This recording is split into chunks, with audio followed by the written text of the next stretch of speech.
Então, mais uma vez, tenho a honra de receber aqui o nosso amigo, parceiro, colega, professor Luiz Ozaná. E hoje temos um desafio muito prazeroso, amigo, que é falar sobre decisões, que foi também uma demanda que surgiu das lives anteriores. Recebemos aqui sugestões de vocês e aproveito e peço que continue fazendo isso. E assim vamos conduzir o tema de hoje sobre decisões. E o lema, será que existem escolhas erradas?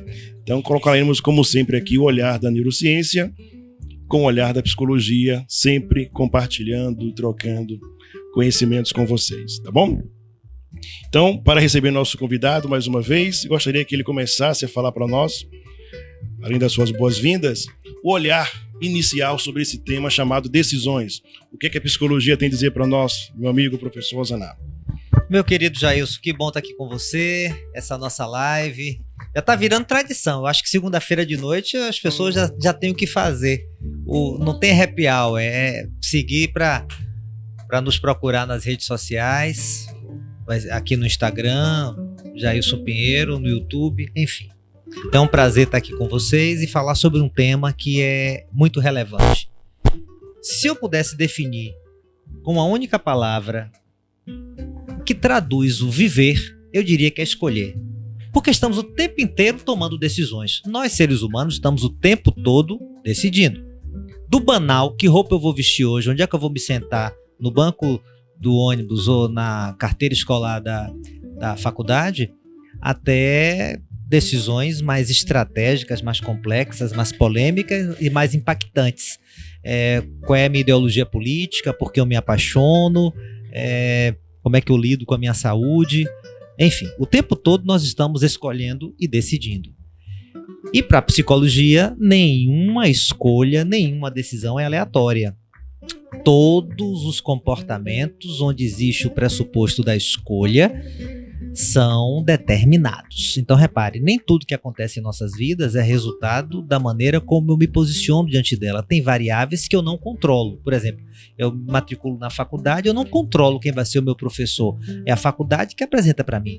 Eu não controlo se vai chover hoje ou não. A meteorologia apenas informa e São Pedro é que decide.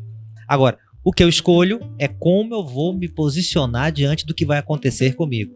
Como eu vou me posicionar diante daquele professor que eu tenho ou não empatia? Como eu vou me posicionar diante daquela disciplina da faculdade que eu tenho ou não afinidade? Como eu vou me posicionar diante do adoecimento de um membro da família, diante do clima que chove ou que faz sol?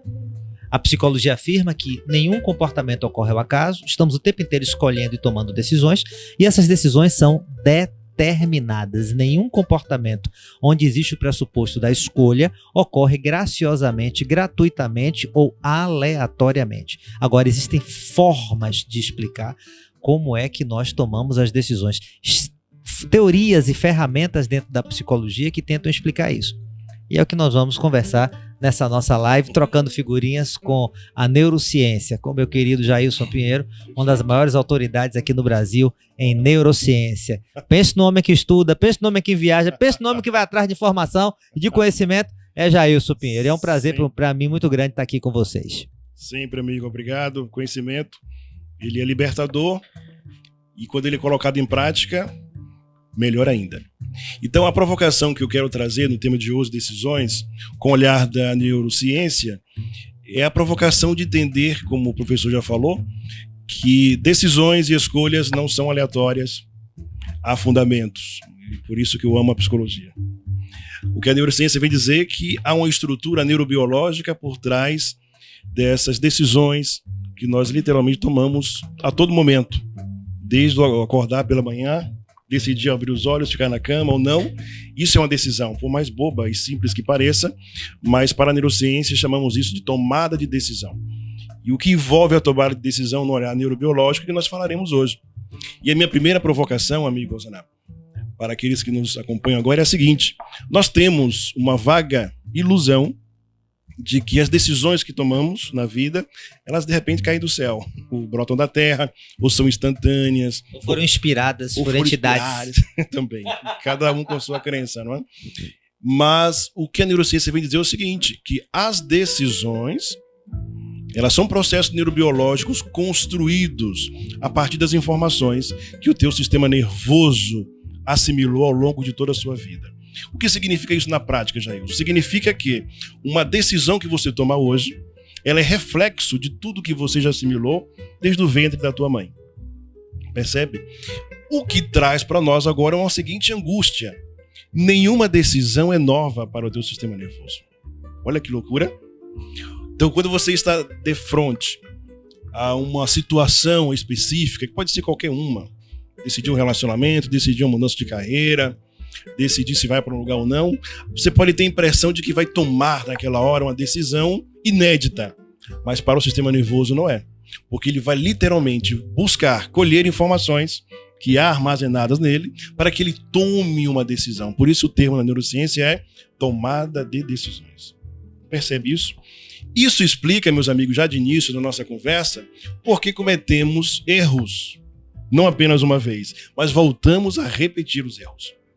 Os erros que nós repetimos é fruto de informações que nós vemos processando ao longo do nosso desenvolvimento. Então, primeiro alerta, como diria uma aluna, Mariama, que deve estar nos seguindo agora, e ela gosta de rir quando eu falo isso, não é? O primeiro tapa na cara da noite é essa. As decisões não são aleatórias e as decisões elas não são inéditas, uma vez que as informações já estão lá dentro do teu sistema nervoso. Aí entra algo espetacular, que é o seguinte: eu só conseguirei ter decisões distintas daquelas que eu já tomei ao longo da minha vida se eu tiver a capacidade, a habilidade, a humildade de aprender coisas novas. O que significa que a partir do momento que eu armazenar em meu sistema nervoso novas informações, isso significa conhecimento e aprendizagem que liberta, aí eu terei novas oportunidades de, quem sabe, tomar decisões diferentes. Então, para passar a palavra para o meu amigo Osaná, meu tapa na cara é isso. Enquanto você não aprender coisas novas, você vai continuar tomando as mesmas decisões que aí dentro existem. Por mais que pareça para você que são coisas novas, que são decisões inéditas, são as mesmas decisões com roupagem diferente. Eu quero tomar mais um tapa na cara. Me explica aqui, já. Espera aí, que eu preciso, estou aqui. Então quer dizer que para o nosso sistema nervoso, aquilo que foi aprendido, aquilo que foi automatizado através das emoções como uma forma defensiva e adaptativa, vai sendo repetida. Muda a contingência externa, mas a forma como meu cérebro toma a decisão segue um padrão anterior. Perfeito. Por que isso, amigo Osaná? É um tapa na cara de fato. Para aqueles que já nos seguem e aprendeu desde a nossa primeira live, aquelas leis cerebrais. E a primeira lei cerebral é a economia de energia, né? Sobrevivência, desculpa, que é a sobrevivência e depois a economia de energia. Então, o que acontece? Para economizar energia, o teu sistema nervoso não vai ficar buscando criar saídas novas, uma vez que ele já tem algo lá reservado, muito simples, basta repetir. Ele cria categorias de problemas, tranquilo, colocando o mesmo kit com a resposta padronizada. Perfeito. O mesmo sim que você diz numa situação, provavelmente tem a mesma base de informação para outro sim. Então, as pessoas perguntam muito, então isso justifica, Jailson, a minha má sorte nos relacionamentos? Pois é, você chama de sorte, na neurociência chama de tomada de decisão.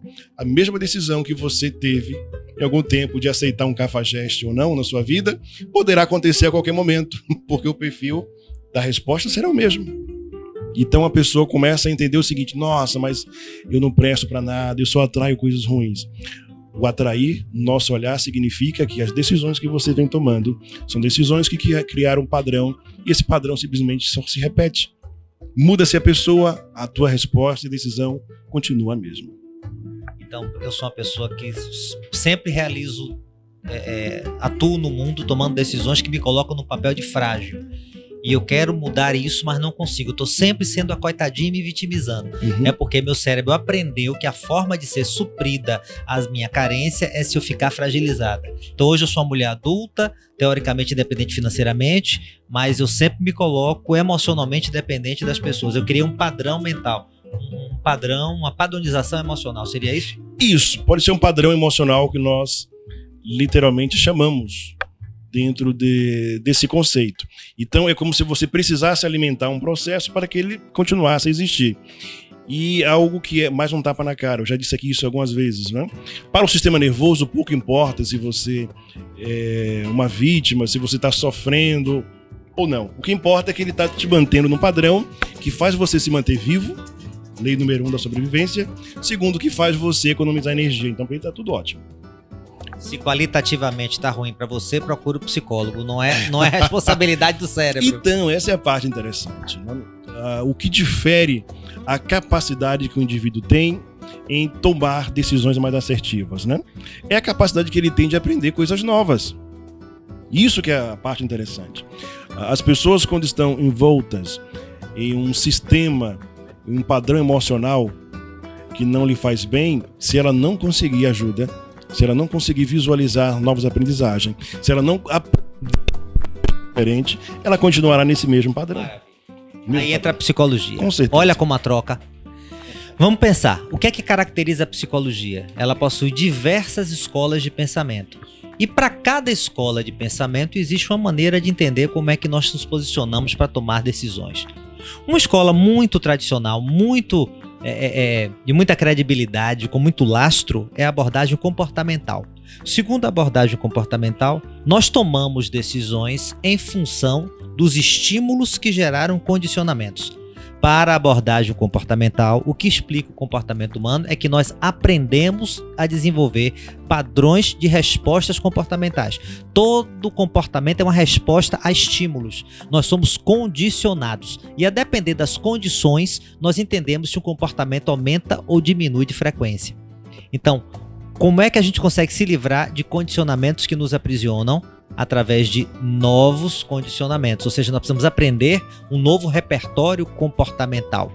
Então, por exemplo, nós aprendemos que sirene significa problema, ou é ambulância ou é carro da polícia, e nós reagimos através de determinados padrões comportamentais. Eu ouço a sirene, eu afasto o carro, deixo passar, ou fico preocupado, vou para a janela. A gente reage com sobressalto à sirene. Vira um padrão. O que é que a gente precisa fazer? Se recondicionar, associar a sirene a coisas boas e não a coisas negativas e problemáticas. E a psicologia behaviorista vai tentar criar condicionamentos que permitam que nós possamos superar bloqueios. Por exemplo, eu fui mordido por um cachorro. O cachorro latiu antes de me morder. Então eu fui condicionado. Sempre que eu ouço latido, eu entro em pânico.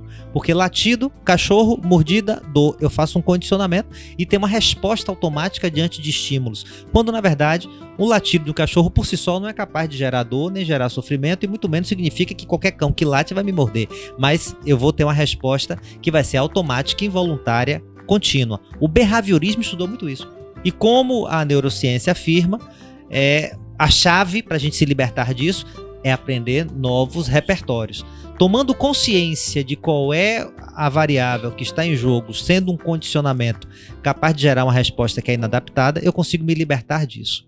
A psicanálise vai dizer que o que determina o nosso comportamento é o nosso inconsciente. Vai no polo oposto ao behaviorismo. Enquanto que para o behaviorismo o que determina o comportamento são as variáveis externas, os estímulos ambientais, a abordagem psicanalítica vai dizer que o que determina é o que está dentro, são os meus desejos mais profundos, aquilo que você não conhece em si mesmo. E aí a gente acaba tomando decisões muitas vezes que são equivocadas. Por que você escolheu aquele caminho? Não sei, nunca é por acaso, sempre é determinado. Agora, para o behaviorismo, o que determina são as contingências externas. Para a psicanálise, são os desejos inconscientes recalcados. De qualquer maneira, quando você toma consciência ou dos condicionamentos, quais são os estímulos que são gatilhos no behaviorismo, ou dos desejos e conflitos inconscientes mais profundos, você então consegue se libertar de reações que sejam com pouca adaptação, reações onde falta adaptabilidade, que não são saudáveis, e você consegue se tornar muito mais livre para se reposicionar na vida de maneira saudável. Fantástico. Bom, colocar pimenta agora nesse negócio, né? Estamos aqui na Bahia, vamos apimentar aí com a neurociência. Por que existe a necessidade de uma tomada de decisão? Olha que provocação da neurociência, né? Por que existe? Porque há um pano de fundo que nós, inclusive, falamos na nossa aula anterior, quando falamos dos condicionamentos, quando falamos dos ganhos secundários também. E o pano de fundo, gente, para as decisões chama-se conflitos. Aprendemos na nossa live número 1 que o conflito é o alimento do sofrimento. Lembra-se disso? Então, por que precisamos tomar decisões? Porque temos um conflito a resolver. Um conflito a resolver. Do mais simples, como o Osaná falou, ao levantar de manhã, decido se saio da cama ou não. a coisas mais complexas, né? São conflitos, então são opções. Lembre-se disso. Nós precisamos tomar decisões, porque há conflitos. Temos opções. Se você não tem opção, não tem conflito nenhum. Não tem decisão nenhuma a tomar, simplesmente você age. Percebe isso? Então, quando o nosso lema fala e pergunta se existem escolhas erradas, a provocação inicial que eu falo antes de adentrar nele é: lembre-se, qualquer escolha que você considera certa ou errada foram escolhas frutos de conflitos. E, obviamente, que a psicologia tem a vertente na qual explica o que é um conflito. A neurociência trata isso de uma forma muito neurobiológica. Mas o que eu gostaria de deixar claro para você nesse momento é: tomada de decisão, ela existe porque existe conflitos. A espécie humana ela é feita disso. Por isso que a decisão é parte estruturante de um indivíduo. Isso. E aí entra o ponto-chave. Qual é a diferença de conflito para dilema ou impasse? Manda. O conflito é quando você tem opções alternativas que são opostas, que são fonte de oposição uma à outra, e você tem que tomar uma decisão para seguir um determinado caminho, e você encontra uma alternativa criativa para seguir em frente. Você tem um impasse quando trava. Você tem um impasse quando não consegue harmonizar essas contradições. Isso então paralisa, potencializa o sofrimento e gera falta de adaptação. Vamos pegar uma analogia. Se você tem um cruzamento com um semáforo, você tem um conflito, porque tem um grupo de veículos que quer seguir numa direção e outro que quer seguir em outra. Se o semáforo está quebrado e aí todo mundo quer seguir ao mesmo tempo, trava o trânsito, gera um impasse, você tem um dilema, paralisa, impede, engarrafa por quilômetros, ninguém consegue chegar onde quer. Mas se tem o semáforo e você organiza as coisas, você gerencia os conflitos que estão vinculados a necessidades que nem sempre vão na mesma direção. Então, a existência do conflito com o potencial de gerar sofrimento necessariamente não deve implicar em adoecimento emocional, em incapacidade de tomar decisões saudáveis. Aí entra a importância da inteligência emocional para nos ajudar a tomar consciência desses processos, para que nós possamos tomar as decisões que sejam mais saudáveis. Mas sem dúvida nenhuma, como o Jailson falou, viver é escolher. Viver é ter que tomar decisões do mais banal ao mais complexo, porque nós somos seres no mundo e quanto mais adaptativos, criativos, amadurecidos, mais complexa se torna a nossa vida e, consequentemente, mais decisões nós temos que tomar. Fantástico, muito bom. Mais uma provocação da neurociência. Quando o professor Ozana nos traz a noção de que nenhuma decisão é por acaso. E eu coloquei aqui a informação de que as decisões são frutos daquilo que o sistema nervoso já assimilou, já aprendeu. Então, quando eu lanço esse conceito da neurociência, estou querendo afirmar a vocês que aí está o seguinte: o que nós somos enquanto espécie humana, que é emocional, que já aprendemos isso, né? Somos uma espécie emocional. O que é que nos define? O que é que nós somos? O que eu sou, o que você é? A resposta para a neurociência significa memória. Nós somos as nossas memórias. Olha que coisa incrível, poética, mas é uma resposta neurobiológica. Nós somos as nossas memórias. O que são memórias? Tudo aquilo que nós conseguimos assimilar, guardar e evocar. Esse conceito da memória pela neurociência é bem distinto daquilo que comumente nós aprendemos. E memória parece que é só aquilo que nós lembramos, né?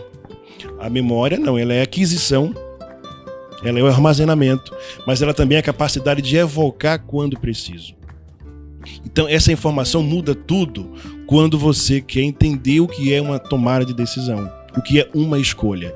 O que significa que a escolha se dará a partir das tuas memórias, amigo, das tuas lembranças. O que o Ozana trouxe como exemplo do condicionamento, behaviorismo, a neurociência confirma tudo isso, trazendo apenas uma linguagem neurobiológica. O que ele acabou de dizer é que o sistema nervoso evoca as memórias que ele armazenou ao longo do tempo e faz com que você tome uma decisão, não importa se para ele isso vai ser assertivo ou não. O que importa é que você terá que tomar uma ação, uma atitude que vai gerar um comportamento e vai te manter literalmente vivo, assim espero, e economizando energia e reproduzindo, como é a lei dos cérebros. Então, se você for olhar a dimensão neurobiológica, essa perspectiva qualitativa de qualidade de vida, felicidade, bem-estar, não é levado em consideração, porque o objetivo do cérebro é sobrevivência com menor esforço, com menor custo. Fugir ou lutar. Aí entra a psicologia que vai dizer, massa, essa é a base de tudo, sem isso esqueça, influencia demais a maneira como a gente toma decisões. Só que o olhar da psicologia é o olhar na dimensão mais qualitativa, esse bem-estar do sujeito, a autorrealização, a superação de seus limites, uma jornada da alma de aprendizagem e de construção de uma vida com propósito e com sentido. Por isso que esse diálogo, essa dobradinha entre neurociência e psicologia dá fruto. Tem jogo, dá liga. Dá liga esse negócio. Porque tem tapa na cara, mas também tem afago. Nós podemos mudar, nós podemos transformar nossas vidas em função das escolhas que nós colocamos em prática. E aí entra o ponto, nós não somos vítimas passivas de nada. Nós somos agentes da nossa própria história. Tem historinha que ilustra isso. Tinham 2 pescadores que estavam no rio, cada um pescando de rede, um joga a rede, quando puxa vem vazia, o outro joga e vem cheio de peixe. Aquele que não estava pegando peixe nenhum chegou perto do que estava pegando. Tipo, como é que você está conseguindo pegar tanto peixe? Tô jogando aqui e não consigo pegar nada. Aí o que estava pegando os peixes, deixa eu dar uma olhadinha na sua rede. Quando mostra a rede, a sua rede tem um diâmetro dos furos muito largo, os peixes entram e saem. Minha rede tem um diâmetro dos furos muito menor, os peixes entram e ficam. Portanto, quanto mais eu tiver consciência de qual é a rede que eu estou utilizando, aumenta a probabilidade de conseguir tirar peixe do rio da minha vida. A memória, se eu sei, tenho experiência e aprendi com a minha pescaria, sei, tenho consciência e aprendi como utilizar a minha rede, sua vida vai ter sentido, você vai se libertar do aprisionamento, do sofrimento, que você às vezes não encontra uma explicação por que isso está acontecendo, mas que nada mais nada menos é fruto das suas próprias escolhas, influenciadas ou por seus conflitos psicológicos ou por sua tentativa do seu cérebro, da sua dimensão neurobiológica de sobreviver. Então, tomar consciência biopsicossocial é a chave para você ter uma vida plena, uma vida saudável. E tem que ter essa dobradinha aqui. E tem que ir em busca desse conhecimento. Por isso que você está nos assistindo agora e vai continuar assistindo e participando dos nossos eventos. Vamos colocar mais pimenta na discussão e logo após vamos abrir para que vocês possam perguntar, compartilhar aqui conosco. Como aprendemos agora há pouco que nós somos seres o quê? Memórias. Nós somos memórias, as memórias nos definem. Mas há um novo ingrediente para apimentar esse conceito de que nós somos nossas memórias. Que para a neurociência não existe memória aemocional. O que significa? Não existe aquisição e evocação de memória sem a conexão com uma emoção. Toda memória está associada a uma emoção. Tanto para a evocação. E o que significa que quando precisamos tomar uma decisão, quando precisamos fazer uma escolha, essa escolha também ela é emocional. Então, meu amigo e amiga, te provoco aqui mais uma vez o seguinte: se você não anda satisfeito com o tipo de decisões que você vem tomando na vida, até aqui você já entendeu 2 coisas. As decisões não caem do céu, não são aleatórias. São fruto de processos neurobiológicos. Fundamental, se você não está satisfeito com suas decisões, pare, pense, identifique que tipo de emoção está conectada às decisões que você vem tomando em sua vida. Basta, isso é muito simples e prático. Escolha uma área da sua vida, identifique essa área em que você não está satisfeito, analise as emoções que estão conectadas às decisões que você toma em sua área. Se você não está feliz com a tua área profissional, analise que decisões você tomou ao longo da sua vida referente a essa área. E tu vai ter uma grata surpresa ou uma triste surpresa, que é perceber que há um padrão emocional nas decisões relacionadas à tua vida profissional que te levou a ser quem você é hoje, ao estado que você está hoje de satisfação ou insatisfação. Então, minha provocação é essa. Identifica nesse momento qual emoção está conectada à tua área de vida que você não está satisfeito com as decisões que você vem tomando. Ótimo. E qual desejo que está por trás da sua decisão e da sua escolha. Porque toda escolha pressupõe um sentido, representa alguma coisa, uma intenção, expressa desejos e tem motivação, consciente ou inconsciente, biopsicossocial. E nós precisamos aprender a decodificar todos esses processos. Eu me lembro que eu tinha uma paciente que ela estudava administração e ela detestava o curso de administração. E ela queria mudar, estava insatisfeita, tinha depressão, tinha conflitos com a família. E ela diz um dia para mim, eu estou pensando em mudar de curso, acho que eu estou querendo decidir entre enfermagem, direito ou serviço social. A priori, não tem nada a ver com nada, né? Aí disse, fala um pouquinho para você, o que é que representa, o que é que significa, qual a representação simbólica de cada uma dessas 3 escolhas. Ela, não sei, eu pensei, se eu fizer direito, eu queria ser defensora pública, para defender aquelas mulheres que são abusadas dos homens, que não pagam pensão e que humilham e que espancam, Lei Maria da Penha. Eu disse, tá, e se for serviço social? Não sei, eu acho que eu queria trabalhar no abrigo Dom Pedro II, com aquelas velhinhas que são abandonadas, que ninguém dá apoio, que ficam sem ninguém ajudando e que ficam lá rejeitadas.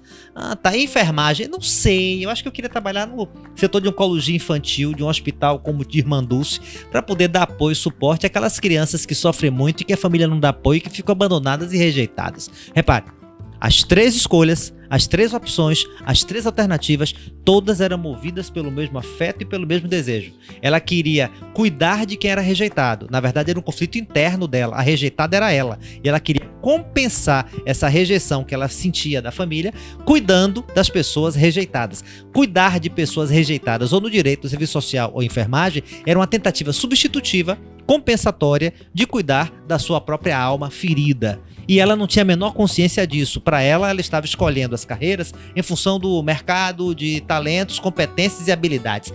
Se ela não está em terapia, se ela não se confronta com essa verdade interna mais profunda, ela permaneceria aprisionada num padrão de escolhas que geraria muito mais sofrimento do que desenvolvimento.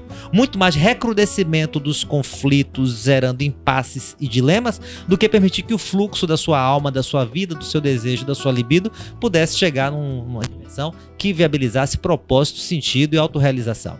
Então, tomar consciência é a chave, tanto do ponto de vista neuro quanto do ponto de vista psico. E acho que é essa mensagem que eu quero deixar para vocês. Reflita, questione, procure saber, mas nada, nenhuma escolha é por acaso. E se você conseguir correlacionar qual é o afeto que está vinculado e qual é a história da sua vida que está atrelada a isso, aí neurociência e psicologia. Qual é a memória, não no sentido de decoreba, memória rígida, mas sim quais são os aspectos que fizeram parte da sua construção como sujeito do seu passado e que estão aí ainda influenciando a maneira como você projeta o seu futuro. Se você quer sair dessa armadilha, tem que voltar-se para dentro com inteligência emocional, com autoconhecimento. Muito bom, professor Zaná. Quando converso sobre esse tema em alguma ocasião, palestra ou aula, e algumas pessoas perguntam o seguinte: mas Jailson, quando eu não consigo decidir? E quando eu não assumo, não faço uma escolha? Daí eu misturo um pouco da neurociência com filosofia. Eu costumo dizer o seguinte, meu amigo, não decidir é uma decisão. Não decidir o que fazer é uma decisão. Qual emoção está conectada à sua decisão de não decidir? E filosofia agora, hein? Filosofia pura. Mas a fundamentação é neurocientífica, exatamente isso. Qual emoção está conectada à tua incapacidade? Você fugiu, né? Você fugiu. Se você não decidiu, você fugiu. Se você perdeu o prazo para se inscrever no vestibular e acabou ficando um ano sem estudar, você fugiu da decisão de optar por um caminho no seu vestibular. Essa escolha baseada numa renúncia foi uma fuga, porque você não se sentiu capacitado para enfrentar, dentro da visão da neurociência, né? A neurociência ela vai trazer algo da nossa estrutura primitiva, que é muito associada à emoção medo. Olha a provocação que eu faria para você agora. Você que é um indeciso. Você que julga não saber tomar decisões assertivas. Tenha quase certeza que a emoção neurobiológica conectada a esse teu perfil chama-se medo. A emoção medo é a emoção mais primitiva que nós temos, amigo Zaná, porque ela está em contato direto com a primeira lei cerebral, que chama sobrevivência. Então, medo serve para nos manter vivos. E perante uma situação emocional de medo, olha que coisa fabulosa. O sistema nervoso central, ele ao sentir medo, ele terá basicamente 3 escolhas apenas. Numa situação de medo. Primeiro, a situação de lutar, partir para ação, brigar, matar ou morrer, sobreviver ou não. Então, a primeira alternativa dele sempre será essa, partir para cima. Se o indivíduo não consegue partir para cima, lutar, a segunda opção chama-se paralisia. Então, perante o medo, perante a emoção medo, o indivíduo ele pode paralisar, literalmente. Ou a terceira opção, que é, perante a emoção medo, o indivíduo foge. Ou seja, ou luta, ou paralisa, ou foge. São as 3 opções. Quando você imagina algo bem primitivo, imagina um indivíduo lá na pré-história perante um tigre de sabre, por exemplo, não? Vê um bicho daquele na sua frente. Ele vai ter 3 opções, que são exatamente essa. Ele vai partir, não tem jeito. Se joga, vamos ver quem mata, quem morre nessa briga. Ou ele paralisa, medo, do mesmo jeito, ou ele foge, medo, do mesmo jeito. Agora, qual a interpretação neurobiológica disso? Você pode perguntar, mas Jailson, me diga aí. São 3 opções, né? Lutar, paralisar ou fugir. O que vai definir que o indivíduo vai lutar, paralisar ou fugir perante a emoção medo? Essa é a parte extraordinária. O que vai fazer esse indivíduo lutar, paralisar ou fugir são as informações que o seu sistema nervoso assimilou até aquele momento. Olha que informação fabulosa. O lutar, paralisar ou fugir serão atitudes definidas a partir do que o sistema nervoso daquele indivíduo aprendeu ao longo de toda a sua vida. Para ficar mais claro para você, imagina a sua vida atual e que você tem que tomar uma decisão, tá bom? Vamos dizer que você queira mudar de emprego, que é algo muito prático nos dias de hoje. Eu quero mudar de profissão, Jailson. A depender de toda a informação conectada a isso que você assimilou ao longo da sua vida, se você foi uma pessoa que aprendeu desde de casa, dos seus pais, a dizer que você é um guerreiro, que você é um lutador, que você é um vencedor, que você será um indivíduo de sucesso. Essas são informações que teu sistema nervoso assimilou desde a tua infância. Essas informações irão alimentar a tomada de decisão cerebral. Perante situação de medo, como o exemplo que eu dei de mudar de profissão, por exemplo, você poderá ser, de repente, aquela pessoa que vai partir para a luta. Vou em frente, vou abrir mão do que eu tenho, vou trilhar um novo caminho, porque eu sou assim. Olha que interessante. Mas vamos supor que você não teve essas informações lá na sua infância. Não teve mensagens e palavras de apoio. Vamos supor que você cresceu aprendendo que você é um fracassado, que você é um incompetente, que você é um incapaz. O que vai acontecer quando se deparar com uma situação dessa em sua vida adulta? Quero mudar de emprego, quero mudar de profissão, de cidade. Não dá pra mim, não vou conseguir, é difícil. Exatamente. Não dá pra mim, eu nasci assim, vou morrer assim, não vou conseguir fazer isso. Então tu vai paralisar ou tu vai fugir, meu amigo. Percebem o que estamos falando aqui? Tomada de decisões, repito, como a Rosana já falou, não cai do céu, não brota da terra. São fruto de processos neurobiológicos, não são involuntários, mas são alicerçados por informações que o teu sistema nervoso assimilou ao longo de todo o tempo. Perceberam isso? Vai, psicologia. Pois é. E aí entra o ponto-chave. Quanto mais eu tenho autoconsciência, quanto mais eu reconheço as minhas potencialidades, quanto mais eu mapeio meu tipo psicológico, por exemplo, eu vou ter mais autoconfiança, porque eu vou saber meus pontos fortes, vou saber onde eu preciso evoluir. Então eu vou avaliar de maneira racional, emocional, criativa e sensorial qual é a melhor forma de me posicionar diante de uma situação desafiadora. Então, para a psicologia, nós temos a possibilidade de realizar novas escolhas. E elas vão ser saudáveis quando nós formos movidos pela consciência de quem nós somos. E principalmente de onde nós queremos chegar. Quanto mais eu tenho consciência do cenário que eu estou, aumenta a minha possibilidade de enfrentar os obstáculos, sejam eles quais forem. Portanto, essa busca para dentro de si, esse retorno ao encontro com a subjetividade que se perdeu no mundo de hoje. Hoje a gente diluiu. Nós somos um número de CPF, nós somos um número de RG, nós somos um número de matrícula na faculdade, somos um número de registro no nosso ponto eletrônico na empresa. Então nós somos um número do apartamento do condomínio. Nós viramos um número na nossa sociedade. E a gente diluído perde muito dessa subjetividade, desse empoderamento do indivíduo. Então a gente tenta resgatar esse amor de si mesmo, essa confiança em si mesmo através da consciência. Isso é inteligência emocional, né? Não tenha dúvida. Quando se fala em inteligência emocional, dentro do olhar neuropsicológico, inclusive, que é um equívoco muito grande, que eu tenho buscado disseminar isso por onde tenho passado, que há uma proliferação, amigo Osaná, de que nós devemos ser fortes. Esse é um termo muito utilizado, né? Você tem que ser forte. Você precisa controlar suas emoções. Você não deve se render. Que, ao meu olhar, é completamente equivocado tais informações ou afirmações. Porque, para a espécie humana, O que está em jogo não é ser forte ou ser fraco. Para a espécie humana, que é estritamente emocional, não há ausência de emoção para a espécie humana. O que significa, meu amigo e minha amiga, que quando se fala em decisões, não se trata de sofrer ou não sofrer, que é um outro grande equívoco. Inclusive tem até religiões cujo lema é pare de sofrer. É verdade. Né?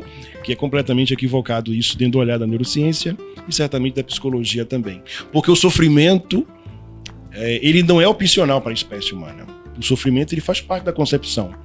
Quando falamos em inteligência emocional, uma capacidade evolutiva de entender, não controlar, de compreender melhor suas emoções, o que nós queremos dizer é o seguinte, que o sofrimento ele será presente na nossa existência, porém a inteligência emocional dará ao indivíduo a capacidade de discernir aquilo que vale a pena sofrer e aquilo que não vale a pena dedicar tanto sofrimento. Mas vejam, sempre haverá o sofrimento. Né? A dose dele é o que te leva a um patamar evolutivo de inteligência emocional. E eu sofro em função de quê? Tem gente que sofre demais onde não deveria. Fobia. O que é uma fobia? Um medo exagerado diante de uma situação que não justifica. Fobia de barata, fobia de andar de avião, fobia de elevador, fobia de ficar sozinho. Paralisante, inibidor, castrador e que gera um desgaste terrível. Então, medo, sofrimento, luto, teremos sempre, porque faz parte da natureza humana. Fugir do sofrimento não é inteligente. Agora, aprender com o sofrimento, transcender o sofrimento, evoluir a partir do sofrimento e principalmente ter maturidade para não sofrer onde não precisa, aí vamos pensar de forma adaptativa, não gastar energia com o sofrimento que não precisa, que é o grande desafio, né? Essa é a maturidade emocional que todos nós buscamos e que a neurociência e a psicologia podem, de mãos dadas, contribuir para a gente poder repensar muita coisa. O que eu tenho dito às pessoas mais próximas é o seguinte: hoje estamos sofrendo mais em busca de algo que não é palpável do que viver. Estamos gastando, como diz Osaná, mais energia em alcançar o que praticamente é impossível, que é o controle das emoções, que é o não sofrimento, do que viver, gente. Estamos gastando mais... E com leveza. Sim, com leveza. Uma paranoia, que considero dessa forma, essa loucura de não sofrer, de buscar a felicidade eterna. Por isso que Rivotril vende tanto, né? Porque não resolve. Não, Rivotril vende tanto porque não resolve e é uma apologia a um abortamento do luto e da dor e da ansiedade, que é algo humano. Verdade. Eu não quero uma ansiedade que me paralise, mas eu não posso viver sem ansiedade. Faz parte da natureza humana. Esse discernimento de como tomar decisões diante da vida para não recrudescer um sofrimento desnecessário é uma coisa. Agora, querer abortar o sofrimento não funciona, porque é uma tentativa artificial de controle de emoções que não vai funcionar. Perfeito. Exatamente isso. Não, você falou do Rivotril, tenho falado muito sobre a depressão, por exemplo, né? E acompanho alguns casos. Então, o depressivo, ele toma remédio para continuar a ser depressivo, por exemplo. Já perceberam isso? Não é uma contradição grotesca, não é? E isso tem a ver com o que eu vou voltar a explicar a vocês sobre a emoção medo, que nos leva a lutar, paralisar ou fugir. Percebe isso? Essa conexão dessa tríade de opções vai trazer para você um novo olhar quando você pensar em tomar uma decisão. Quando você estiver perante uma situação que vai exigir de você decidir. Então já disse também que decidir ou não decidir é uma decisão. Né? Não escolher é uma escolha. E as pessoas têm sofrido demais exatamente por não saber a direção que tomar. Lembro, não saber para onde ir está certamente conectado à emoção que chamamos de medo. O medo é a emoção que paralisa. Eu tive um insight aqui você falando. Talvez o paralisar seja a depressão, o fugir seja a ansiedade. Sim. E o lutar seja a mania. Se os três vêm de uma forma desajustada, excessiva e sem tomada de consciência. Se vierem de modo primitivo, automático, impulsivo e sem senso crítico, sem maturidade, sem análise, sem autoconsciência, essas três formas biológicas de adaptação podem vir em forma de sintomas. Então paralisou, deprimiu, fica na cama, tô sem vontade de nada, vai abandonar a faculdade, já era. O medo é a ansiedade, a fobia, o transtorno obsessivo, tem que fazer rituais. Se você para entrar no lugar para dar sorte, você tem que dar 3 pulinhos e se benzer 4 vezes. Então você tem que ter rituais para fugir de uma ansiedade que você não consegue enfrentar. E tem gente que é maníaco, eufórico, egocêntrico, megalomaníaco e quer lutar, topa tudo e acaba naufragando porque ele não tem discernimento para saber que tem horas que tem que dizer não. Então essas 3 formas adaptativas, estou fazendo esse link aqui agora. Show! Que são necessárias e são universais de toda a dimensão humana, podem se transformar em processos pouco adaptativos se vierem sem consciência. Aí entra a chave, tanto na neurociência quanto na psicologia. E acho que bater nessa tecla aqui. Show. Tomada de consciência. Consciência é a chave de tudo. Verdade. Bom, mais uma grande provocação e tapa na cara nesse momento. Por experiência de consultório, o que é que nós temos visto? Você deve conhecer pessoas, por exemplo, que ou você está passando por isso agora, que você pode falar para si mesmo, para aqueles que te cercam o seguinte: eu estou sofrendo muito porque estou lutando há muito tempo com a situação. Em consultório é assim, chega, Jailson, eu não aguento mais, que eu estou lutando há 10 anos, 12 anos contra isso. E o tapa na cara, dentro da visão da neurociência, olha só, você estará nesse percurso de sofrimento não porque você está lutando. Lutar é a primeira opção em relação ao medo. Se você está sofrendo, eu posso dar a palma da minha mão para você bater aqui. Você está preso nas 2 outras opções. E fuga. Tu paralisou diante de uma situação de tua vida que está trazendo para você um martírio enorme. É por isso que tu sofre. Ou você está tentando fugir de uma situação que não consegue e é por isso que tu sofre. Porque a opção lutar, ela pode trazer um sofrimento, sim, mas ele é muito rápido. Ninguém passa 2 anos. Sofrimento de transformação. Enquanto que 10 anos repetindo a mesma coisa é um sofrimento de paralisia ou de fuga. Você evita se confrontar com as alternativas de transformação porque acha que não vai suportar e aí permanece naquilo que causa o sofrimento, que é muito pior.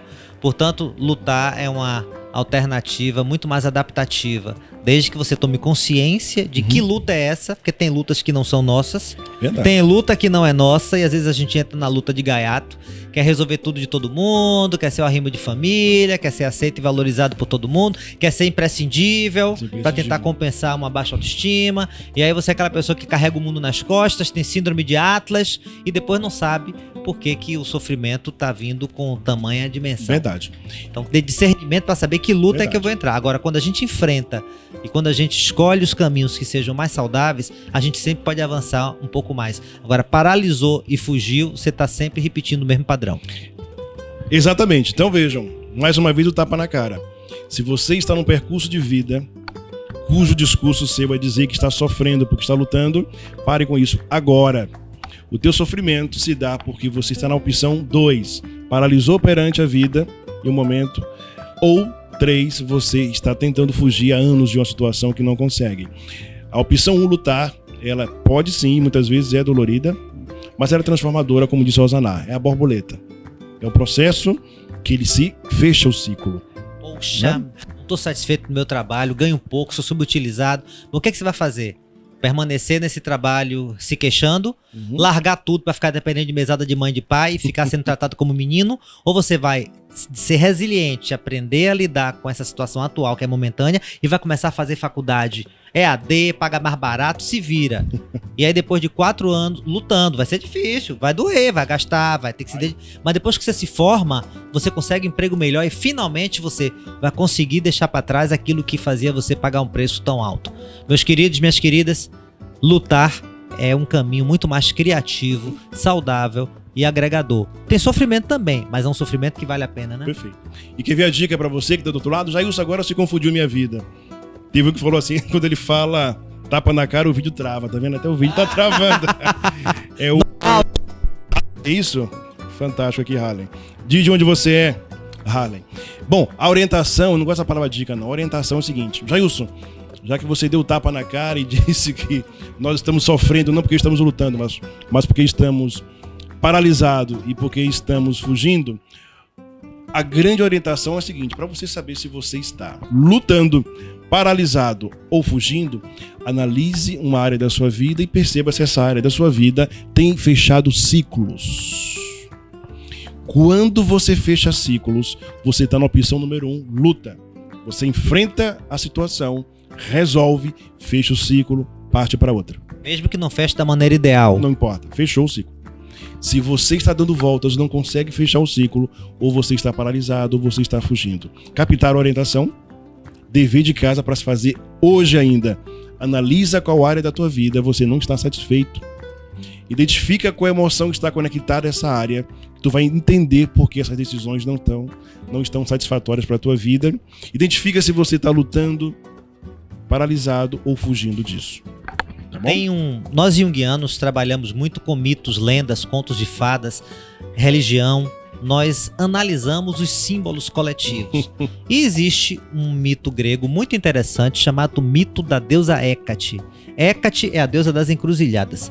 Ela tem um poder, ela tem a onisciência, a deusa Hécate na mitologia grega. Ela tem o poder de enxergar tudo. Ela enxerga na realidade onde estão todas as coisas, as armadilhas, os tesouros, as bênçãos, as maldições. Mas ao mesmo tempo, ela também sonda o coração dos cidadãos. Ela sabe quem cada um é, quais são suas necessidades, demandas, características, competências e medos.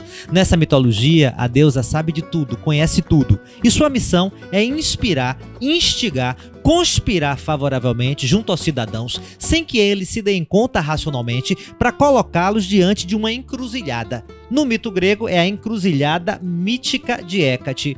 E na encruzilhada de Hécate existem 2 caminhos. O primeiro caminho, quando você se defronta com uma encruzilhada que você tem que tomar uma decisão, e isso é antigo, isso aqui é do século V a.C., tem mais de 2.500 anos essa história.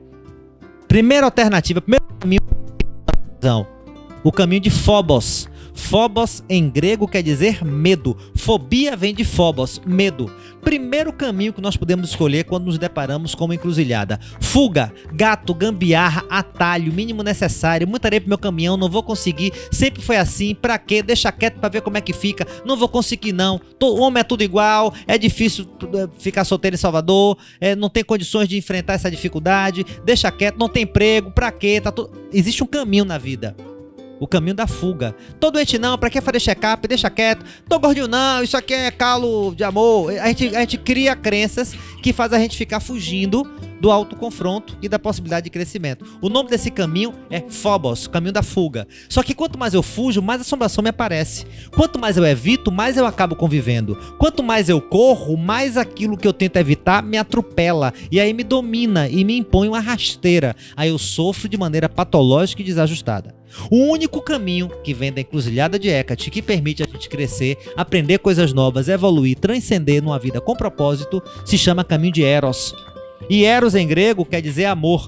Então é o caminho da paixão, do envolvimento, da automotivação, do sangue nos olhos, do coração acelerado, da adrenalina, da energia, da luta. Sair da zona de conforto desconfortável para tentar ter um movimento criativo de aprendizagem e transformação. Encaixa certinho com a perspectiva da neurociência. Esse mito grego de 2.500 anos atrás, que tem muito a nos ensinar, mostra que o caminho de Eros é o caminho da luta e o caminho de Phobos é o da paralisia ou da fuga. E quanto mais eu fujo ou paraliso, deprimindo, com ansiedade, com insegurança, com baixa autoestima, reproduzindo padrões de maneira acrítica, mas a minha vida fica andando em círculos e não evolui. Quando eu escolho Eros, minha vida tem saltos quânticos. Quando eu escolho Eros, eu fecho ciclos. Quando eu escolho Eros, eu vou ralar, não vai ser fácil não. Não é cômodo não. Aliás, fuja do que é cômodo. Tudo que é fácil demais é enganoso. A dieta dos 3 dias tomando shake, você não vai conseguir emagrecer, vai ter efeito sanfona. Pode até perder 2 quilos, mas vai engordar 4 depois. Então nada que é fácil, tudo que é um atalho, impede você de crescer de verdade. Então o sofrimento está no jogo. Agora, o sofrimento tem que ser seletivo. A gente tem que identificar o sofrimento associado à luta, à aprendizagem, ao Eros. Então eu vou deixar também uma orientação para você. Sempre que você for tomar uma decisão na sua vida, sempre que você for se deparar com uma encruzilhada, procure saber, é Eros ou Phobos? Nossa. Essa escolha que eu estou realizando é em função do medo, da fuga, do zigue, do gato, guerra do mínimo necessário ou está em função do crescimento, do eros, da autoconfrontação, da tomada de consciência, de uma luta intencional em busca de encontrar a rede correta para trazer peixe para minha canoa? Então a tomada de consciência biológica, psicológica, gerenciando as emoções, lidando com as emoções, conhecendo as emoções, integrando as emoções e ao mesmo tempo ampliando a compreensão sobre si mesmo, essa dobradinha é que vai permitir que a sua vida seja uma vida plena, edificante e com superávit emocional. Não é esse conceito? Tem gente que tem déficit emocional, sofre mais do que goza.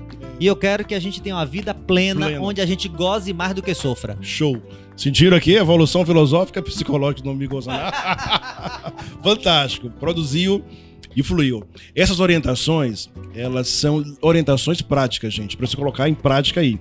Olha a sacada que o nosso mestre Osaná teve agora. Eu deixei para vocês a orientação do fechamento de ciclos. Se você não estiver fechando o ciclo, você não está lutando, não está enfrentando. Você está paralisado ou está fugindo. Uma outra orientação que eu te dou agora é o seguinte, para saber se você está no pulso da fuga, sabe qual é? Te faço a seguinte pergunta: o que você anda fazendo para não fazer o que precisa fazer? Chegou aí?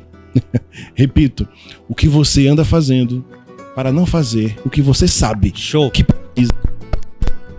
Quais são os argumentos? Quais são os argumentos? Né? Quais as desculpas? Somos experts. Né?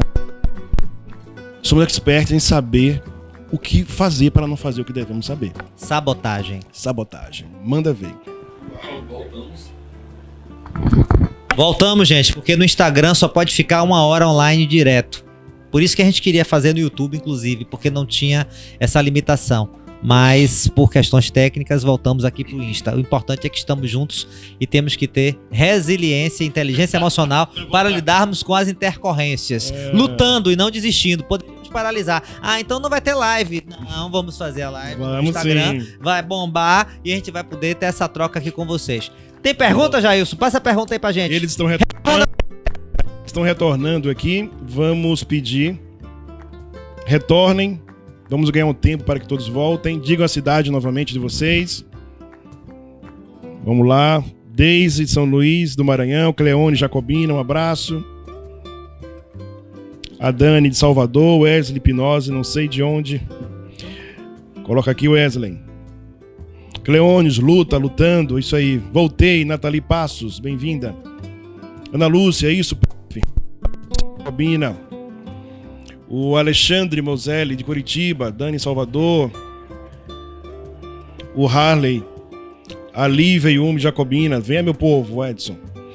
O Wesley é de Juazeiro do Norte, Ceará, bem-vindo. A Lucivine, é isso? Já estive lá em Juazeiro do Norte, num evento. Harley, São Luís do Maranhão, grande São Luís. São Luís é massa. São Luís é massa. Estive lá, voltarei agora em breve. Cadê o refrigerante Jesus? Você tomou quando você esteve lá? Não gostei de Jesus. Diz que não aceitei Jesus lá, me disseram isso. Tem que aceitar, rapaz. É charme e é gostoso. Cíntia, terapeuta de Goiânia, vamos lá. Cleiton, Jacobina, Daiane, Tobias Barreto, Cíntia, Goiás. Mariama, oi, sentimos sua falta aqui, chegou. Bruna Assis, figura. Isso. Então eu acho, disseram aqui que não escutaram o final do que eu disse, porque devido à queda, né, Dani? Então eu falei, amigos, vocês estão voltando? O Léo Costa Lima. Olha, o Deise colocou, não acredito que você não gostou de Jesus. Jesus é refrigerante. Bruna Assis, também não aceitei Jesus em São Luís. Ótimo. Então, gente, para retomarmos aqui. Infelizmente caiu o sinal do nosso Instagram. Suzane Nogueira, Chique, bem-vinda. Mais uma de Chique. Lucineide, Salvador. Então eu finalizei, antes de cair o sinal, dizendo o seguinte, perguntando, provocando você com a seguinte indagação. O que você anda fazendo em sua vida para não fazer o que você sabe que precisa fazer? E eu disse que nós somos experts em fazer o que nós não precisamos para não fazer aquilo que devemos fazer. E o Osaná completou dizendo que isso é o quê? Autossabotagem. Somos experts nisso. E usamos muitos mecanismos de defesa. Falamos sobre isso na última live. Então, racionalização, negação, projeção. Adoramos criar argumentos lógicos, racionalização, para justificar por que a gente permanece paralisado ou fugindo. Quando a alternativa criativa de autodesenvolvimento é escolher o Eros, que está associado à luta dentro da perspectiva neurobiológica. Isso. Então, Mariama colocou aqui, eu acho que ela não estava na primeira parte. Isso explica, Mariama, algo que eu falei no início da nossa live, que é o seguinte. Nas opções que nós temos dentro do sistema nervoso, perante a emoção medo, que é lutar, paralisar ou fugir. São essas 3 opções. Se você luta, você busca resolver a solução, ou problema muito prático. E o que eu disse, Mariama, e certamente você não escutou, é o seguinte: como saber se eu estou no caminho da luta? Se eu estou paralisada ou fugindo, basta saber 2 coisas: que você não está fechando o ciclo de vida, porque não fechar ciclo é empurrar a situação, é fugir, é paralisar, tá bom? E segundo, eu perguntei agora, que consiga sobreviver sem resolver uma demanda, sem tomar uma decisão adequada, você precisa fazer coisas que não precisa para exatamente não fazer o que você precisa fazer. Quando o indivíduo está na situação de paralisia e fuga, não é que ele está literalmente deitado em berço esplêndido, é que ele está literalmente gastando energia para fazer algo que não lhe trará retorno, que não lhe trará solução. E aprisionado no sofrimento que não é criativo. Porque Isso. a gente pode classificar o sofrimento em dois níveis. Manda. O sofrimento criativo, que faz parte de uma jornada de desenvolvimento, e o sofrimento que lesiona a alma e impede você de avançar. Pega a analogia. Se você quer fazer atividade física e quer ter saúde cardiorrespiratória e retorno físico, estético, você precisa suar, o coração tem que acelerar, você tem que ficar cansado e tem que ter dor muscular. Agora, se a dor é tão grande que lesionou o músculo, você fica 3 meses sem treinar. Se o coração acelerou tanto que não tem condição de assimilar, você tem uma parada cardíaca. Se a dor está insuportável, você desmaia. Se você cansou demais, você não consegue nem se levantar e terminar o exercício. Então tudo é o quê? Equilíbrio. Meus queridos, minhas queridas, antes de tomar uma decisão, procure saber. Estou fechando ciclos? Excelente, Jailson. Estou lutando? Neurociência. Para psicologia, é Eros ou Phobos? E pelos frutos conhecereis.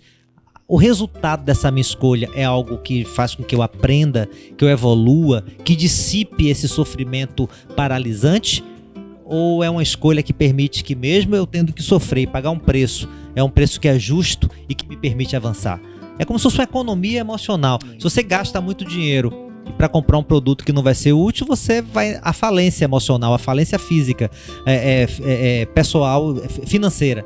Se você investe seu capital, ainda que seja um capital elevado, em um bem que valoriza, você vai ganhar muito mais lá na frente. É investimento, não é custo. Então a pergunta que você tem que fazer é custo ou é investimento? É valor ou é custo? É Eros ou Phobos? É fuga, paralisia ou é luta? Tem umas perguntas aqui, Jailson. Manda, que eu não vi. Tem um aqui pra você, ó. Quem mandou aí? Pera aí. Ele mandou pra você? Não, mas o Edson me deu aqui. Quando tomamos uma decisão, nosso sistema nervoso já tomou por nós? Eita, que isso é boa. Mais um tapa. Cleônides Cleônides Pereira Santos, acho que é. Fantástico. É o nosso amigo. Quando nós entendemos lá na nossa live primeira, que eu expliquei que são emoções, que são aqueles processos neurobiológicos que acontecem em frações de milésimo de segundos, e por isso nós não temos controle volitivo sobre emoções. Isso é uma baboseira, dizer que se controla as emoções, porque quando você percebe a emoção, já está estabelecido no seu sistema nervoso. Então, quando nós falamos aqui de decisões, de não decidir, enquanto fazemos esse discurso, o meu sistema nervoso e o teu, meu amigo, já tomou tantas decisões que você não tem noção. Ele já sabe o que você vai fazer quando acabar essa live. Se você vai comer alguma coisa ou o que vai comer, se você vai tomar um banho, vai dormir sem tomar banho, são decisões.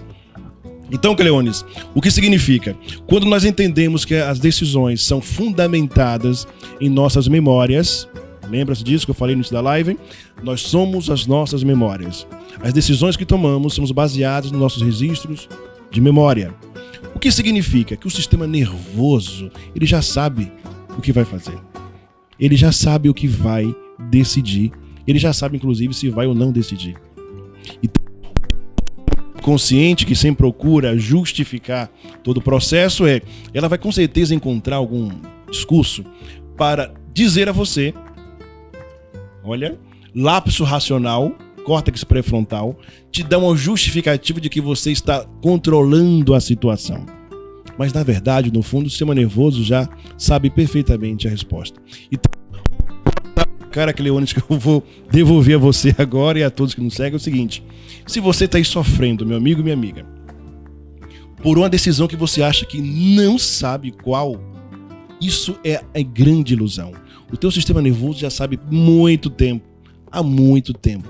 Aí no fundo, você e eu, nós já sabemos qual a decisão devemos assumir. O discurso da nossa mente consciente é dizer que eu não vou fazer isso por N possibilidades. Mas a resposta prática é sim, o sistema nervoso, ele é rápido. Em milésimo de segundo ele já toma a decisão. E o discurso que você tem na mente consciente pode não ser o mesmo que ele tem lá guardado para ti. Mas a decisão já está aí dentro, amigo Cleones. Também tem uma pergunta aqui. Como interpretar o processo de suicídio? O suicídio é um desespero, é uma reação desesperada diante da falência total do sujeito, com ameaças que são percebidas por ele como intransponíveis. Não é covardia, não é um ato heróico, enfim, não temos que romantizar nada disso, idealizar, nem desqualificar, mas é a expressão máxima da dor extrema e da anulação do sujeito. O sujeito, a subjetividade, a minha capacidade de me perceber como um sujeito capaz de escolher e de lutar, está tão fragilizada, fragmentou tanto, que a alternativa que eu encontro é a finitude da vida, a ruptura plena. Outra pergunta aqui: como é que a gente faz para quebrar os ciclos que se repetem? Perfeito. Tomando consciência. Perfeito. Como é que eu quebro os ciclos? Vimos aqui agora, tomando consciência de o que é que está por trás, impulsionando essa minha tomada de decisão. Então, quanto mais eu reconhecer quem eu sou e o que é que eu quero, e quais são as emoções que estão por trás, e quais são as minhas memórias emocionais construídas nas minhas experiências traumáticas, mais eu me liberto. E a orientação prática, arriscando. Se eu puder deixar uma mensagem aqui para vocês hoje, eu diria: escolha Eros, saia da zona de conforto incômoda, arrisque, se exponha um pouco mais. Precisamos de luta com foco, com alvo, com autoconsciência, com maturidade, com respeito aos limites. Não é uma luta kamikaze. Eu quero pilotar um avião, e aí vou no aeroporto, vou sequestrar um jatinho e vou pilotar. Posso tudo. Pare, não é nada disso, não precisa passar de maluquice. Quem está falando é que você, diante da sua realidade, com maturidade, discernimento, sabedoria, você vai analisar suas decisões e vai perceber Eros ou Phobos, e no lugar de ficar fugindo e repetindo padrões onde você não fecha ciclos, dê pequenos passos. Tem medo de dirigir? Pega o carro. Não precisa pegar o carro 6h30 da noite, chovendo, para fazer minha embreagem na ladeira. Pare, não é nada disso. Mas você pode começar a pegar o carro. Eu trabalho em tal lugar longe de casa. Então sai às 5h30 da manhã. Tá pouco engarrafado. Você consegue uma boa vaga. Enquanto você tá inseguro ainda, não vá para todos os lugares, mas vá para alguns. Mas o que é que a gente geralmente faz? Dirigir não é para mim não. Não tem um jeito não. Carro para o namorado, até as multas que ele toma bota para você. E que é isso? Pega o carro, tem que dirigir, tem que enfrentar, tem que arriscar. O que eu quero dizer para vocês é que para quebrar ciclos, a gente precisa experimentar coisas novas. E não vai ser algo fácil nem confortável. Vai tirar você da zona de conforto incômoda, mas é o único caminho de você avançar de maneira sustentável em termos emocionais. Perfeito. Tem uma pergunta bem provocante aqui do Harley. Parece que ele é de São Luís, do Maranhão, que ele pergunta o seguinte: você já viu insanidade onde acabou percebendo criatividade? Olha, o olhar da neurociência, insanidade é a construção de memórias. O que significa que insanidade, ela é uma... Olha que interessante. Dentro do contexto da história da psiquiatria, tem alguns momentos tenebrosos, mas enfim, hoje a evolução mostra isso. Insanidade são percepções diferentes a partir de memórias assimiladas do indivíduo. Então, amigo, eu questionaria inclusive o que é insanidade em tempos atuais. Insanidade é uma percepção fruto das memórias adquiridas por um sistema nervoso. Ok? Qual é a diferença? A fronteira entre normal e patológico é mais sutil do que a gente imagina. Concordo. Mas existe a doença mental, claro. A insanidade é real, não é um construto social de uma sociedade patriarcal que quer dominar e excluir o diferente nos manicômios. Enfim, né? Já houve muito disso, mas não é. Os gulags na União Soviética, ainda hoje na Coreia do Norte, e os manicômios nos anos 20 e 30 aqui no Brasil. Mas não é o caso. Então, existem realmente estruturas psicopatológicas. E como é que a gente sabe se é um processo de falta de sanidade mental, psicopatologia, e quando é um processo de excentricidade, de fuga do padrão, de ruptura com o modelo hegemônico, algo legítimo do sujeito? Pela capacidade de fechar ciclos. Quer dizer, se eu surtei, eu vou depender dos outros, eu vou sair pelado na rua, vou rasgar a nota de 100, eu deliro, eu alucino, eu desconecto, tenho distúrbios do pensamento, da senso-percepção. E isso é algo que é completamente desconexo da realidade. Agora, se eu sou um cara crítico do sistema, larguei minha formação em engenharia, meu emprego na Braskem e fui morar no Capão, fazendo trilha. Você vai dizer, pô, esse cara é maluco? Não, ele tem um modelo de vida, ele tem um princípio de vida e tem que ser respeitado, diferente do hegemônico. Mas ele não é insano, ele é um cara que se ele tem consciência do que tá fazendo, e se ele vai pra se bancar também, né? Porque se eu largo tudo, vou pro Capão, mas eu quero mesada de mamãe, deixou de ser saudável. Agora, a gente tem que tomar cuidado pra também não normalizar tudo, como eu não posso patologizar tudo. E qual é o critério da psicologia pra saber o que é patológico e o que não é?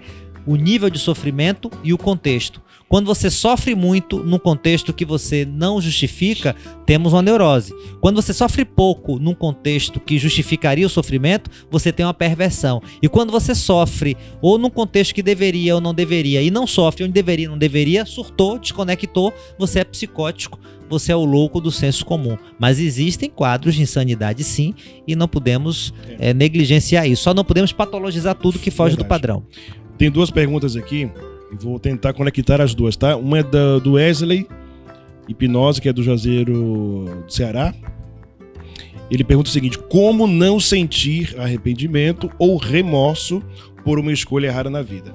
Wesley, eu ajudaria você a refazer essa pergunta pelo seguinte: não existe não sentir. Lembre-se disso. Somos seres emocionais. Lembra disso? Se eu não me engano, o Wesley estava na formação e hipnoterapia também. Então, a questão não é não sentir, Wesley. A questão que nós aprendemos aqui hoje sobre as decisões e sobre sofrer e não sofrer, aprendemos que isso não existe, mas o indivíduo que evolui o seu grau de inteligência emocional, que adquire conhecimentos para isso, ele vai sofrer como qualquer ser humano. Ele vai se arrepender porque ele é um ser humano emocional, ele vai sentir remorso do mesmo jeito, porém, a maturidade emocional é dizer o seguinte: eu decido o grau de arrependimento, eu decido o grau de remorso, eu decido o grau de sofrimento, eu decido aquilo que de fato merece a minha atenção ou não. Então, não é não deixar de sentir, vamos sentir sempre. Agora, de que forma que isso é diferente? E para completar aqui, amigo Alzanar, uma outra pergunta é de novo, Harley, lá do São Luís. São Luís está aqui participando afetivamente. Ele pergunta assim: como você explicaria o fato de que aquilo que te faz feliz, muito provavelmente não faz todas as pessoas felizes? Harley, eu vou te devolver com um tapa na cara, pode ser. Foi ele que falou que o tapa na cara trava o vídeo. Então vai lá. Amigo, o conceito de felicidade, de feliz, é um conceito construído ao longo da nossa história. Neurobiologicamente não existe felicidade. Não existe emoção primária chamada felicidade. Porém, existe emoção primária chamada alegria. O que significa que felicidade, feliz é um discurso. Alegria é uma emoção neurobiológica. Então, de forma bem não romântica falando para ti, na minha visão neurocientífica, felicidade não existe. O que existe são momentos de alegria. E se ele são momentos de alegria, ele pertence ao teu sistema nervoso e não, obrigatoriamente, deve pertencer ao meu ou da pessoa que está ao teu lado, compactuando tua vida. Percebe isso? Porque a emoção é sentida pelo indivíduo. Você não sente o que o outro sente e vice-versa. Então, pode desistir dessa ideia de que aquilo que te faz feliz, porque felicidade não existe, deve ser também o que o outro sente, tá bom? Até porque nós somos sujeitos, nós não somos objetos. Então, cada cabeça é um mundo, nós temos demandas, necessidades e desejos que são muito particulares. Então, aquilo que é o meu objeto de desejo, que se eu consigo satisfazer essa minha demanda, isso gera gozo e essa alegria momentânea, aquilo que vai trazer o gozo para mim não vai trazer o gozo para outra pessoa. Então, e sua preocupação não tem que ser ter o mesmo nível de felicidade dos outros. Deixa os outros pra lá. Quanto mais você for autônomo, quanto mais você tiver autoconsciência, quanto mais você for um sujeito que tiver a capacidade de saber quem você é e onde você quer chegar, você vai se realizar como pessoa. Vai ser muito melhor do que ficar preocupado se aquilo que você quer é parecido com o que as outras pessoas querem. E aí talvez a gente possa falar do ponto de vista da psicologia sobre o que é felicidade. Felicidade significaria você conseguir degustar plenamente quem você é e todas as suas potencialidades. Talvez biologicamente um estado de homeostase, de harmonia com o contexto externo que seja mais duradouro. Então felicidade é esse estado que não é eterno, não é perene, tem altos e baixos e oscila, mas onde você encontra essa paz interior porque você consegue se realizar, gozar, degustar quem você é e aquilo que você conquistou. Tá cheio de gente que tem muita coisa, mas não tem tempo nem de gozar. Cheio de gente. Eu acho que Neymar tem iate. Eu quero saber quantos dias por ano ele fica no jatinho. Eu quero saber quantas vezes por ano ele voa no jatinho. Se o jatinho ficar mais tempo voando ou fica no hangar. Se o iate ficar mais tempo no cais ou navegando com ele.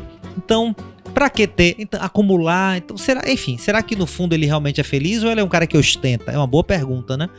Eu tenho muitas dúvidas da felicidade, apesar dele ter tanta coisa. Verdade. Se Neymar realmente é uma pessoa feliz, apesar dele ter tanta coisa.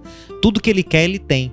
Mas eu não sei se ele consegue gozar, degustar, elaborar e fazer um uso digno, decente, sem moralismos e com propósito de tudo aquilo que ele acumula. Verdade. E aí, por isso que eu acho que tem um vazio tão grande, ele tá o tempo inteiro mudando de lugar. Se ele não fecha ciclos, jogou no Santos, saiu escorraçado, jogou no Barcelona, ficou pouco tempo, saiu escorraçado, a torcida não quer. Tá no PSG, já tá saindo escorraçado. Ele não consegue fechar ciclos de maneira construtiva. Então eu acho que falta algo internamente, falta inteligência emocional a Neymar. Por isso que ele se contunde tanto, a vaidade dele de querer ser o melhor do mundo fez com que ele, durante 2 temporadas, não fosse pra final da Champions, não conseguiu nem ficar entre os 10 melhores jogadores. Tudo que ele queria, em termos, pela arrogância pessoal, acabou ficando pelo caminho. Agora, os milhões, o iate, as mulheres e o avião, ele tem. Agora, será que é suficiente para preencher sua alma? Boa pergunta, né? Boa. A Minéia Jacobina entrou aqui. Boa noite, bem-vinda, Minéia. Quem mais entrou aqui agora? Tamires. Tamires, se eu não me engano, é de Bitiara. Chapada Diamantina também, olha que coisa boa. Mariano. O Harley travou. Cleones. Olha quem tá aqui, doutora Neide, lá do Pagai, minha amiga japonesa. Ela pergunta o seguinte: Jailson, repete pra mim a diferença entre emoções e sentimentos. Vou cobrar uma consulta extra, naturalmente. Falamos na primeira live. Então, rapidamente, emoções são programas neurobiológicos estruturados para facilitar a nossa sobrevivência, para que possamos tomar decisões rápidas sem gastar muita energia para o seu processamento. Os sentimentos são as leituras ou as interpretações das emoções, o que significa que no patamar hierárquico as emoções estão no patamar acima, logo abaixo vem os sentimentos e depois dos sentimentos os comportamentos. Então, todo comportamento é alimentado por sentimentos que são impulsionados por uma emoção. Então, revisão rápida. Bom, tem mais alguma pergunta que está chegando? Ih, chegou o nosso horário. Tá chegando sem choro, Denvela. E temos que falar do nosso evento do dia 7. Vamos aí, manda aí. Quem estará conosco aqui? Harley, maravilhosa explicação, top. Obrigado, amigo, volte sempre. Nathalie Passos. Nathalie, diz onde você é. Não vi seu nome aqui, mas não sei de onde tu é. Estaremos aqui, então, no dia 7 de setembro, sábado a 8, né, amigo Luciano? Realizando mais uma imersão em inteligência emocional e neurociência em Salvador. E desta vez teremos a participação ilustre do nosso amigo professor Zaná, que estará lá falando sobre os tipos psicológicos, tá? E o que é que vamos fazer nessa imersão? Para quem já participou, disse que gostou, mas te prometo que vai ser completamente diferente dessa vez, porque teremos uma abordagem muito mais práticas e algo que me pede intervenções. Então, serão intervenções feitas com aqueles que desejam na plateia, utilizando neurociência, constelação familiar, nova medicina germânica e a psicologia que estará aqui conosco dia 7. Então, venham conhecer o programa Inteligência Emocional, que com muita honra, já posso dizer aqui a vocês, é o programa que está chegando agora em São Paulo, Rio de Janeiro, e iremos para o Espírito Santo ainda neste semestre.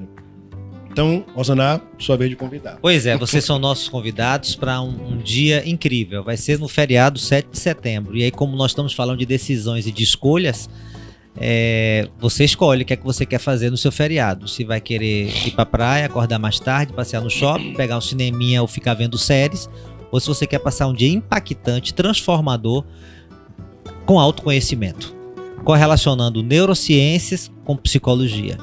Eu vou falar sobre a ferramenta incrível chamada tipos psicológicos junguianos, que expressa que nós temos perfis psicológicos bem definidos e, a depender dos nossos perfis, nós somos capazes de prever tendências comportamentais. A nossa estrutura psicodinâmica influencia a maneira como nós tomamos decisões, como nós nos motivamos, como nós lidamos com o sofrimento diante dos desafios e oportunidades da vida. São 4 tipos psicológicos: pensamento, movido pela lógica; sentimento, movido pela afetividade; sensação, movido pelos 5 sentidos; e intuição, movido pela criatividade. Não vou falar mais para você ficar com vontade de ir no dia 7, porque o dia 7 vai ser um encontro transformador e é uma honra para mim ter sido convidado por Jailson para poder dividir o espaço com ele. Eu fiz a imersão 2 vezes com ele, na plateia. Eu fui professor de Jailson, mas depois eu virei aluno de Jailson. Então, a relação de troca, de respeito, de carinho, com muita generosidade dos ambos os lados, e de aprendizagem, de integração, de confiança. Então, de maneira muito, muito humilde, muito generosa e muito comprometida com o padrão de qualidade do Instituto Acrópole, professor Jailson, sem nenhum tipo de vaidade ou arrogância, me convidou para poder participar também do evento, contribuindo com essa ferramenta, com o meu conhecimento dessa ferramenta dos tipos psicológicos, o que mostra muita inteligência emocional, porque vaidade, arrogância, o espaço é meu, não existe isso. O que existe é fazer um bom trabalho com qualidade, com propósito, para impactar a vida das pessoas. E para isso, Jailson, como sempre, tenta se cercar das pessoas que tenham que contribuir. Por isso que a equipe de apoio de que ele se cerca, o Edson, Fábio, enfim, só tem gente do bem. Top. E pessoas que fazem o melhor. E para mim é uma honra ter sido convidado para fazer parte desse time. 7 de setembro, você vai participar de uma imersão em inteligência emocional que vai impactar a sua vida. Show. Muito bom. Ana Falcão, se eu não me engano, Ana Falcão de Aracaju. A Nathalie Passos colocou aqui que é de Aracaju. A Lira entrou aqui, mas não falou. Lulita Monteiro. Lulita foi minha aluna no mestrado em educação. Lulita, se eu não me engano, de Aracida, é isso, Lulita? Escreve pra gente aqui. A Maria Andrade também, uma amiga, se eu não me engano, Euclides da Cunha. Quem mais aqui? Leonice Borges, Chique Bahia, olha só. Lucineide, nossa aluna de neuropsicopedagogia. Show. Obrigada pelo conteúdo, agradecendo aqui, muito bom. Nós que agradecemos a vocês pela presença. Pedimos perdão aí porque o YouTube não funcionou como queríamos. Teremos segunda-feira que vem, né? Teremos mais uma live. Instagram. Instagram. Ó, segunda-feira que vem, 8 horas, no Instagram. E vamos fazer 1 hora só? Vamos fazer 1 hora. O desafio tá lá, não? 1 hora só, no lugar de 2. Vamos fazer, vai ser mais curto, vai ser mais enxuto. Mais enxuto. 1 hora só. Vai ser de 8 às 9. A última live antes da imersão. Então, mandem o WhatsApp dele, deixou aqui. Mande tema para o Edson para a nossa próxima live, segunda-feira. Um abraço, Tamires, Bitiara, Cíntia. Então, que venha dia 7. Olha, Cíntia, vem para cá, Goiás, muito bom. Alice Costa, Mariama, vocês são incríveis, aprendi aqui. Olha que bacana. Então, minha gente, muito obrigado a vocês. Espero que tenhamos de alguma forma contribuído com a nossa visão neurocientífica, psicológica, daquilo que são decisões, o que é uma tomada de decisão, o que está por trás das decisões que nós tomamos e não tomamos. Aprendemos hoje que não decidir é uma decisão. Nada acontece por acaso. Sempre existem 2 caminhos, eros ou phobos. Sempre existem 3 alternativas do ponto de vista neurobiológico. Lutar, paralisar ou fugir. Lutar corresponde ao eros. Paralisar ou fugir corresponde ao phobos. E sempre que você for tomar uma decisão em sua vida, procure saber, é eros ou phobos? E qual é o parâmetro para saber se você está lutando e escolhendo eros, fechando ciclos, aprendendo e evoluindo? Uma vida em espiral. Eu não quero uma vida andando em círculos, que não sai do lugar. Eu quero uma vida em espiral que você transcenda e evolua, ainda que em alguns momentos você toque em pontos emocionais que mobilizam você, mas sempre no sentido criativo, com propósito e transcendendo. E depois do dia 7, nós teremos um encontro presencial, Jailson e Alzanar. A live vai ser ao vivo e vamos divulgar qual é a data para que vocês possam estar aqui presentes com a gente e uma troca mais intensa ainda com vocês que tem tanto carinho por nós dois. Show! Olha a mensagem de Mariama, que eu prefiro ser espancado por vocês. Esse é o sofrimento criativo.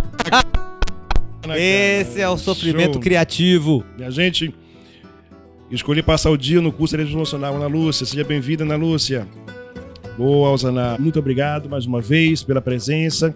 Segunda-feira que vem às 20 horas, sugiram para o Edson via WhatsApp o tema que vocês querem que nós possamos falar antes da imersão do dia 7 de setembro, tá bom? Forte abraço, se cuidem e até breve.